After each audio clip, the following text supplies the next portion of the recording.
ವಿಶಿಷ್ಟವಾದಂಥ ಒಂದು ಕಾರ್ಯಕ್ರಮ. ಈ ಕಾರ್ಯಕ್ರಮದ ಕೇಂದ್ರ ಬಿಂದುಗಳು ನನ್ನ ಆತ್ಮೀಯ ಸ್ನೇಹಿತರು, ಜನಪ್ರಿಯ ನಾಯಕರು, ನಮ್ಮ ಪಕ್ಷದ ಹಿರಿಯ ಮುಖಂಡರು, ಮಾಜಿ ಸಚಿವರಾದಂಥ ಮಾನ್ಯ ರಾಜಶೇಖರ್ ಪಾಟೀಲ್ ಅವರ 59ನೇ ಹುಟ್ಟುಹಬ್ಬದ ಕಾರ್ಯಕ್ರಮ. ನೀವೆಲ್ಲ ಅಭಿಮಾನಿಗಳು ಕೂಡಿ ಆಯೋಜನೆ ಮಾಡಿದ್ದೀರಿ. ಈ ಕಾರ್ಯಕ್ರಮದಲ್ಲಿ ಅನೇಕ ಹರಗುರು ಚರಮೂರ್ತಿಗಳಿದ್ದಾರೆ. ಪರಂಪೂಜ್ಯ ಹುಡುಗಿ ಶ್ರೀಗಳು, ಪರಂಪೂಜ್ಯ ಹಾರ್ಕುಂಡ್ನ ಚನ್ನವೀರ ಶಿವಾಚಾರ್ಯ ಶ್ರೀಗಳಿದ್ದಾರೆ. ಪರಂಪೂಜ್ಯ ಗಂಗಾಧರ್ ಶಿವಾಚಾರ್ಯ ಶ್ರೀಗಳಿದ್ದಾರೆ.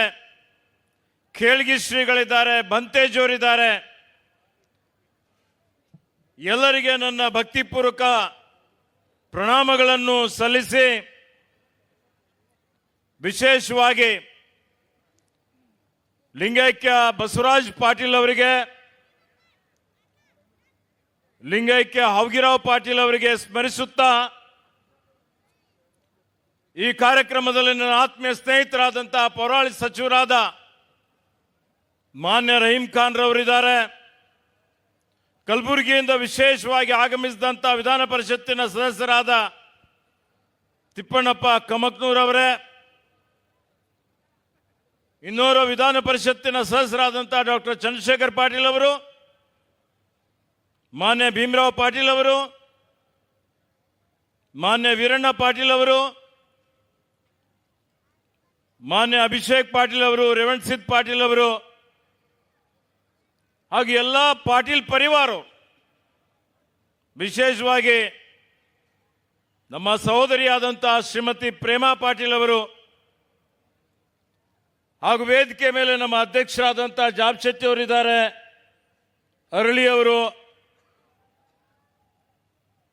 ನಮ್ಮ ವಿಜಯ್ ಸಿಂಗ್ ರವರು, ಧನರಾಜ್ ತಾಳಂಪಳ್ಳಿ ಅವರಿದ್ದಾರೆ,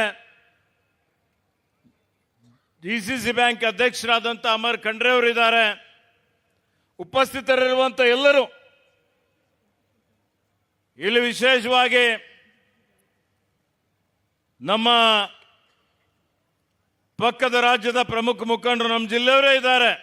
ರಾಜೇಶ್ವರ್ ನಿಟ್ಟೂರೆ ಅವರು ಬಹಳ ಯಾವತ್ತಿಗೂ ನಮಗೆಲ್ಲ ಸಹಕಾರ ಮಾಡ್ತಾ ಇರ್ತಾರೆ. ಮತ್ತೆ ನಮ್ಮ ಪಕ್ಷದ ಎಲ್ಲ ಮುಖಂಡರುಗಳು ಇಲ್ಲಿ ಸೇರಿದ್ದೇವೆ. ಮುಂಚೂಣಿ ಘಟಕದ ಬ್ಲಾಕ್ ಅಧ್ಯಕ್ಷರು, ಅದರಲ್ಲಿ ವಿಶೇಷವಾಗಿ ಇಲ್ಲಿ ಹುಮ್ನಾಬಾದ್ ಅಷ್ಟೇ ಅಲ್ಲ, ಜಿಲ್ಲೆಯಾದ್ಯಂತ ಇರುವಂಥ ರಾಜಶೇಖರ್ ಪಾಟೀಲ್ ಅವರ, ಪಾಟೀಲ್ ಪರಿವಾರದವರ, ಕಾಂಗ್ರೆಸ್ ಪಕ್ಷದ ಎಲ್ಲ ಅಭಿಮಾನಿ ಬಂಧುಗಳೇ, ಅಣ್ಣ ತಮ್ಮಂದಿರೇ, ಅಕ್ಕ ತಂಗಿಯಂದಿರೇ, ಮಾಧ್ಯಮದ ಮಿತ್ರರೇ, ನಿಮ್ಮೆಲ್ಲರಿಗೆ ಇವತ್ತಿನ ಈ ಒಂದು ಹುಟ್ಟುಹಬ್ಬದ ಕಾರ್ಯಕ್ರಮದ ನಿಮಿತ್ತ ನನ್ನ ಪರವಾಗಿಯೂ ಮತ್ತೊಮ್ಮೆ ಹಾರ್ದಿಕ ಸ್ವಾಗತ ಮತ್ತು ಅಭಿನಂದನೆಗಳನ್ನು ಸಲ್ಲಿಸ್ತಾ ಇದ್ದೇನೆ.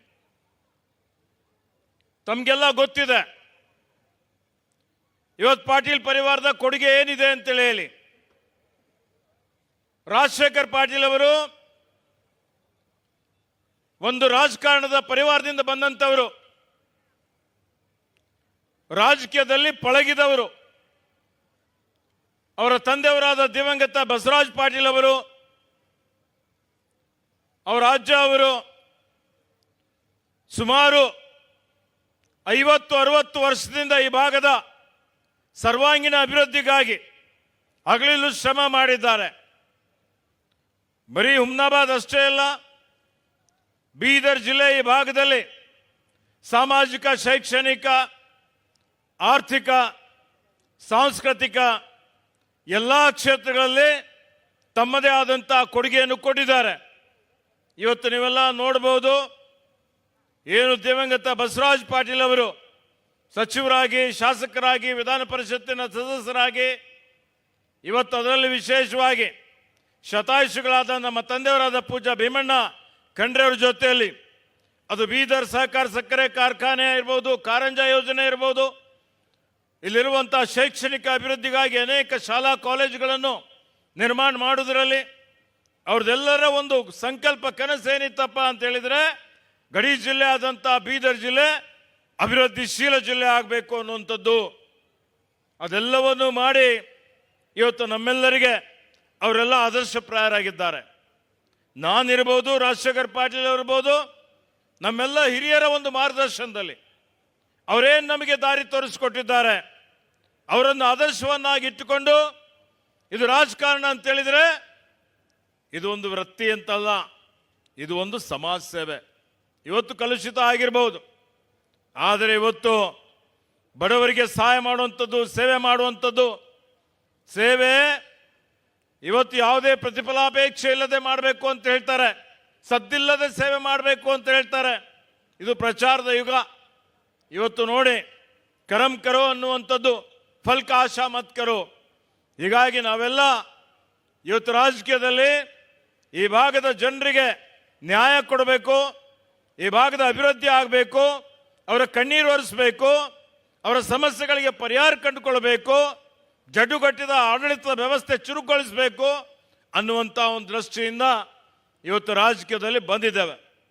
ಅದೇ ರೀತಿಯಲ್ಲಿ ನಮ್ಮ ರಾಜಶೇಖರ್ ಪಾಟೀಲ್ ಅವರು ಸಹಿತ ಇವತ್ತು ಯುವಕರಿದ್ದಾಗಲೇ ಏನಾದರೂ ಜನಸೇವೆ ಮಾಡಬೇಕು ಅಂತೇಳಿ ರಾಜಕೀಯದಲ್ಲಿ ಬಂದು ಇವತ್ತು ಸುಮಾರು 4 ಸಲ ವಿಧಾನಸಭೆಯಲ್ಲಿ ಸದಸ್ಯರಾಗಿ, ಇವತ್ತು 1 ಸಲ ಮಂತ್ರಿಯಾಗಿ ಈ ಜಿಲ್ಲೆ ಅಭಿವೃದ್ಧಿಗಾಗಿ ಸಾಕಷ್ಟು ಶ್ರಮ ಮಾಡಿದ್ದಾರೆ. ಕಲ್ಯಾಣ ಕರ್ನಾಟಕ, ಅವತ್ತಿನ ಹೈದರಾಬಾದ್ ಕರ್ನಾಟಕ ಪ್ರದೇಶಾಭಿವೃದ್ಧಿ ಮಂಡಳಿ ಅಧ್ಯಕ್ಷರಾಗಿಯೂ ಈಗಾಗಲೇ ಸಾಕಷ್ಟು ಕೊಡುಗೆಯನ್ನು ಕೊಟ್ಟಿದ್ದಾರೆ. ಇವತ್ತು ನಾನು, ರಹೀಂ ಖಾನ್ ಅವರು, ರಾಜಶೇಖರ್ ಪಾಟೀಲ್ ಅವರು ಎಲ್ಲರೂ ಸೇರಿ ಸುಮಾರು, ಯಾಕಂದರೆ ಈಗ ನಾನು 20 ವರ್ಷದಿಂದ ಶಾಸಕನಾಗಿದ್ದೇನೆ, 4ನೇ ಸಲ, ಇದು 17ನೇ ವರ್ಷ ನಡೀತಾ ಇದೆ. ನಾವು ಏನೇ ಒಂದು ಕೆಲಸ ಕಾರ್ಯ ಇದ್ದರೂ, ಅಭಿವೃದ್ಧಿ ಕೆಲಸ ಇದ್ದರೂ ಒಗ್ಗಟ್ಟಾಗಿ ವಿಧಾನಸಭೆಯಲ್ಲಿ, ಸರ್ಕಾರದಲ್ಲಿ, ಅಧಿಕಾರದಲ್ಲಿರಲಿ, ಪ್ರತಿಪಕ್ಷದಲ್ಲಿರಲಿ ಇವತ್ತು ಹೋರಾಟ ಮಾಡಿ ಈ ಭಾಗದ ಅಭಿವೃದ್ಧಿಗಾಗಿ ನಾವೆಲ್ಲರೂ ಸೇರಿ ಐಕ್ಯತೆಯಿಂದ ಹೋರಾಟ ಮಾಡಿದ್ದೇವೆ. ಇವತ್ತು ನಾವು ಸೇವೆ ಮಾಡಿದ್ದೇವೆ, ಅಭಿವೃದ್ಧಿ ಮಾಡಿದ್ದೇವೆ ಅನ್ನುವಂಥ ಒಂದು ತೃಪ್ತಿ ಇವತ್ತು ನಮಗಿದೆ. ಆದರೆ ದುರದೃಷ್ಟ ಸಂಗತಿ ಏನಂತ ಹೇಳಿದರೆ, ನಾವೆಲ್ಲ ರಾಜಶೇಖರ್ ಪಾಟೀಲ್ ಅವರಿಗೆ ಈ ಸಲ ಮತ್ತೆ ಅವರು ಗೆಲ್ತಾರೆ. ಮತ್ತೆ ಒಂದು ಮಾತು ಹೇಳಲಿಕ್ಕೆ ಬಯಸ್ತಾ ಇದ್ದೇನೆ, ಕರ್ನಾಟಕ ರಾಜ್ಯದ ಜನ ಇವತ್ತು ನಮ್ಮ ಮೇಲೆ ಆಶೀರ್ವಾದ ಮಾಡಿ ಕಾಂಗ್ರೆಸ್ ಪಕ್ಷಕ್ಕೆ ಅಧಿಕಾರಕ್ಕೆ ತಂದಿದ್ದಾರೆ. ಸರ್ಕಾರ ನಡೀತಾ ಇದೆ, 21-22 ತಿಂಗಳಾಯಿತು. ಒಳ್ಳೆಯ ಸೇವೆಯನ್ನು, ಜನಪರ ಜೀವಪರ ಆಡಳಿತವನ್ನು ಕೊಡ್ತಾ ಇದ್ದೇವೆ. ಈ ಸರ್ಕಾರದಲ್ಲಿ ನಾನು ಮತ್ತು ರಹೀಂ ಖಾನ್ ಜೊತೆಯಲ್ಲಿ ಒಂದು ವೇಳೆ ನೀವೆಲ್ಲರೂ ತಪ್ಪು ಮಾಡದೇ ಇದ್ದರೆ ಇವತ್ತು ರಾಜಶೇಖರ್ ಪಾಟೀಲ್ ಅವರು ಶಾಸಕರಾಗಿ ಅಷ್ಟೇ ಅಲ್ಲ, ಮಂತ್ರಿಯಾಗಿಯೂ ಸೇವೆ ಮಾಡ್ತಾ ಇದ್ರು ಅನ್ನುವಂಥ ಮಾತನ್ನು ಹೇಳಲಿಕ್ಕೆ ಬಯಸ್ತಾ ಇದ್ದೇನೆ. ಇದಕ್ಕೆ ಆತ್ಮೀಯ ಬಂಧುಗಳೇ, ಸೋಲು ಗೆಲುವು ಸಹಜ. ಯಾರು ಸೋಲುವುದರಿಂದ ಗೆಲ್ಲುವುದರಿಂದ ಯಾರ್ದೇನು ಚರಿತ್ರೆ ಬದಲಾವಣೆ ಆಗೋದಿಲ್ಲ. ಹಿಂದೆ ನಾವೇನು ಸೇವೆ ಮಾಡಿದ್ದೇವೆ ಅದು ಉಳಿತದೆ. ಈಗಾಗಲೇ ಹೇಳಿದ್ರು, ಹುಟ್ಟು ಆಕಸ್ಮಿಕ, ಸಾವು ನಿಶ್ಚಿತ. ಈ ಹುಟ್ಟು ಸಾವಿನ ಮಧ್ಯೆ ನಾವೇನು ಸೇವೆ ಮಾಡ್ತೀವಿ, ಏನು ಸಾಧನೆ ಮಾಡ್ತೀವಿ, ಅದೇ ಶಾಶ್ವತವಾಗಿ ಉಳಿತದೆ.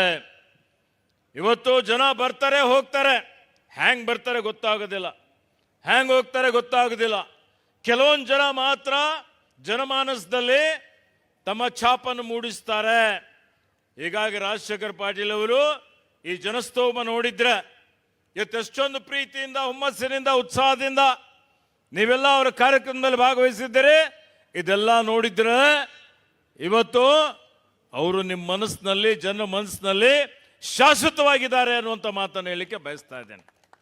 ಅದಕ್ಕೆ ಆತ್ಮೀಯ ಬಂಧುಗಳೇ, ಇವತ್ತು ಅಧಿಕಾರ ಮುಖ್ಯ ಅಲ್ಲ. ಇವತ್ತು ನಾವೆಲ್ಲ ಬಂದಂಥದ್ದು ಸೇವೆ ಮಾಡಲಿಕ್ಕೆ, ಅಭಿವೃದ್ಧಿಗೆ. ಇವತ್ತು ನಾವೆಲ್ಲರೂ ಕಂಕಣಬದ್ಧರಾಗಿದ್ದೇವೆ. ಅವರು ಇವತ್ತು ಅಧಿಕಾರದಲ್ಲಿ ಇರದೇ ಇರಬಹುದು, ಆದರೆ ಅಧಿಕಾರದಲ್ಲಿ ಇದ್ದಕ್ಕಿಂತಲೂ ಜಾಸ್ತಿ, ಒಬ್ಬ ಸ್ಥಳೀಯ ಶಾಸಕರಿಗಿಂತಲೂ ಹೆಚ್ಚಿನ ರೀತಿಯಲ್ಲಿ ಕಳಕಳಿ ಇಟ್ಕೊಂಡು ಹಗಲಿಲ್ಲೂ ಶ್ರಮ ಮಾಡಿ ಈ ಹುಮ್ನಾಬಾದ್ ಕ್ಷೇತ್ರ, ಬೀದರ್ನಲ್ಲಿ ಏನೇನು ನಡೀತಾ ಇದೆ, ಇನ್ನು ಯಾವ ರೀತಿಯಲ್ಲಿ ಅಭಿವೃದ್ಧಿ ಮಾಡಬೇಕು, ನಿಮ್ಮ ಕಷ್ಟಗಳಿಗೆ ನಿಮ್ಮ ಸ್ಪಂದನೆ ಮಾಡಿ ಬಡವರ ಕಣ್ಣೀರನ್ನು ಒರೆಸುವಂಥದ್ದು, ಸಲಹೆ ಸೂಚನೆಗಳನ್ನು ಕೊಡುವಂಥದ್ದು, ಮತ್ತು ಇವತ್ತು ರಾಜ್ಯ ಮಟ್ಟದಲ್ಲಿಯೂ ಈ ಭಾಗದ ಅಭಿವೃದ್ಧಿಗಾಗಿ ಹಗಲಿರುಳು ಶ್ರಮ ಮಾಡ್ತಾ ಇದ್ದಾರೆ, ಸೇವೆ ಮಾಡ್ತಾ ಇದ್ದಾರೆ. ಇದು ಅತ್ಯಂತ ಪ್ರಶಂಸನೀಯ ಅನ್ನುವಂಥ ಮಾತನ್ನು ಹೇಳಲಿಕ್ಕೆ ಬಯಸ್ತಾ ಇದ್ದೇನೆ. ಆತ್ಮೀಯ ಬಂಧುಗಳೇ, ಇವತ್ತು ನೀವು ನೋಡಿ, ಮೊನ್ನೆ ನಡೆದಂಥ ಲೋಕಸಭೆ ಚುನಾವಣೆಯಲ್ಲಿ ಅವರು ವಿಶೇಷವಾಗಿ ಹುಮ್ನಾಬಾದ್ನಲ್ಲಿ ನನ್ನ ಸುಪುತ್ರ ಸಾಗರ್ ಖಂಡ್ರೆ ಅವರು ಕಾಂಗ್ರೆಸ್ ಪಕ್ಷದ ಅಭ್ಯರ್ಥಿ ಆದಂಥ ಸಂದರ್ಭದಲ್ಲಿ ಟೊಂಕ ಕಟ್ಟಿ ನಿಂತು ರಾತ್ರಿ ಹಗಲು ಓಡಾಡಿ ಇವತ್ತು ಹುಮ್ನಾಬಾದ್ ಮತಕ್ಷೇತ್ರದಿಂದ ಹೆಚ್ಚಿನ ಒಂದು ಪ್ರಚಂಡ ಬಹುಮತ ಕೊಡುವಂಥ ರೀತಿಯಲ್ಲಿ ಸೇವೆಯನ್ನು ಮಾಡಿದ್ದಾರೆ. ಇವತ್ತು ಈ ರೀತಿಯಲ್ಲಿ ಅವರ ಕಾರ್ಯ ಯಾವತ್ತಿಗೂ ಪ್ರಶಂಸನೀಯವಾಗಿದೆ. ಈಗ ಇವತ್ತು ನಾವೆಲ್ಲರೂ ಸೇರಿ ಎಲ್ಲರೂ ವೇದಿಕೆ ಮೇಲೆ ಇದ್ದೇವೆ. ರಹೀಂ ಖಾನ್ ಅವರು ಇದ್ದಾರೆ. ನಮ್ಮ ಉದ್ದೇಶ ಏನಿದೆಯಪ್ಪ, ಇವತ್ತೇನು ಹಿಂದಿನಿಂದ ಅನೇಕ ಕಾರಣಗಳಿಂದ ನಮ್ಮ ಹಿರಿಯರೆಲ್ಲರೂ ಬಹಳ ಹೋರಾಟ ಮಾಡಿದ್ದಾರೆ. ನಮ್ಮ ತಂದೆಯವರಾದ ಪೂಜ್ಯ ಭೀಮಣ್ಣ ಖಂಡ್ರೆ ಅವರು ಇರ್ಬೋದು, ಬಸವರಾಜ್ ಪಾಟೀಲ್ ಅವರು ಇರ್ಬೋದು. ಈ ಭಾಗ ಜಿಲ್ಲೆ ಗಡಿ ಜಿಲ್ಲೆ ಇದೆ, ಅಭಿವೃದ್ಧಿ ಆಗಬೇಕು ಅನ್ನೋದಕ್ಕೆ ಅದಕ್ಕೆ ಪೂರಕವಾಗಿ ಹಿಂದುಳಿದ ಭಾಗ ಅನ್ನುವಂಥ ಹಣಪಟ್ಟಿ ಇದನ್ನು ಕಿತ್ತಾಕಬೇಕು ಅಂತೇಳಿ ಹೇಳಿ ಇವತ್ತು ಏನು ನಮ್ಮ ಸರ್ಕಾರ ಇದ್ದಾಗ ಸಂವಿಧಾನ ಅನುಚ್ಛೇದ 371ರಲ್ಲಿ ತಿದ್ದುಪಡಿ ತಂದು ವಿಶೇಷ ಸ್ಥಾನಮಾನ ಕೊಟ್ಟು ಇವತ್ತು ಸಾವಿರಾರು ಕೋಟಿ 5,000 ಕೋಟಿ ರೂಪಾಯಿ ನಮ್ಮ ಸರ್ಕಾರ ಬಂದ ಮೇಲೆ 371 ಜೆಯಲ್ಲಿ ಇವತ್ತು ಮೀಸಲಿಟ್ಟಿದ್ದೇವೆ.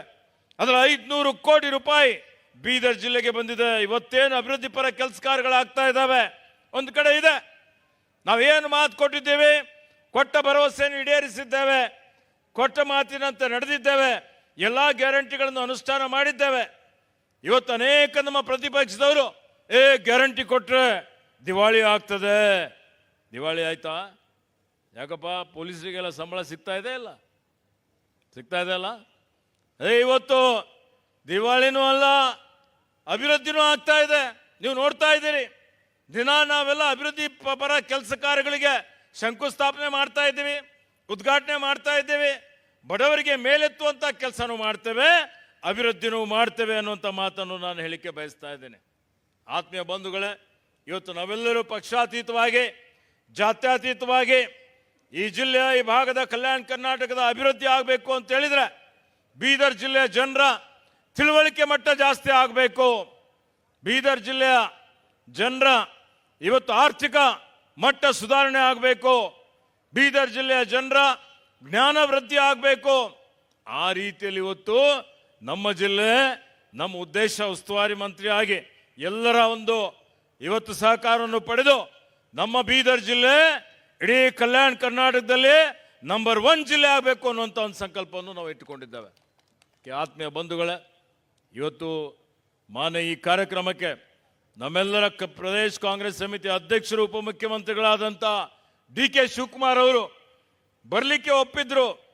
ವಿಶೇಷ ವಿಮಾನನೂ ತಯಾರಿತ್ತು. ನಾನು ರಾಜಶೇಖರ್ ಪಾಟೀಲ್, ಭೀಮರಾವ್ ಪಾಟೀಲ್, ಚಂದ್ರಶೇಖರ್ ಪಾಟೀಲ್ ಹೋಗಿ ಆಹ್ವಾನ ಮಾಡಿದ್ದೇವೆ.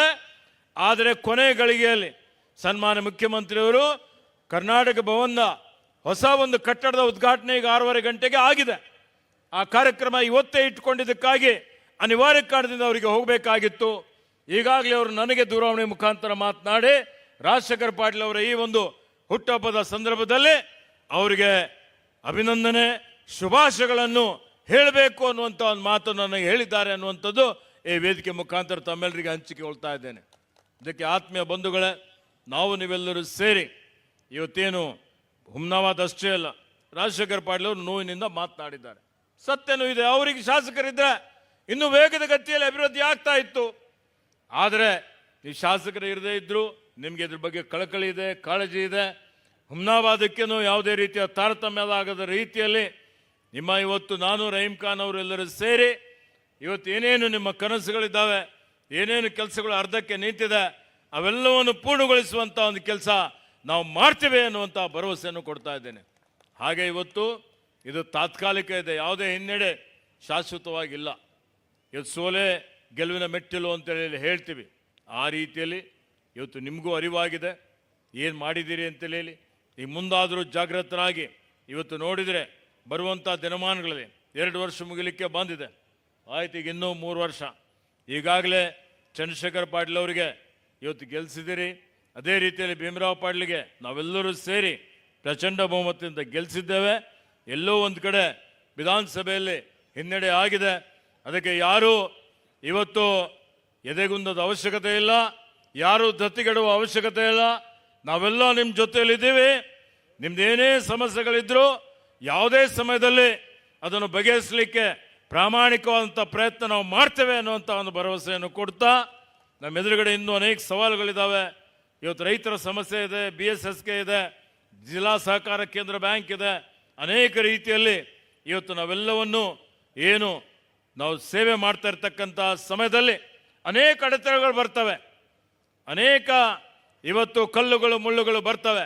ಅದೆಲ್ಲವನ್ನು ಎದುರಿಸಿ ನಾವು ಮುಂದೆ ಹೋಗಬೇಕಾಗ್ತದೆ.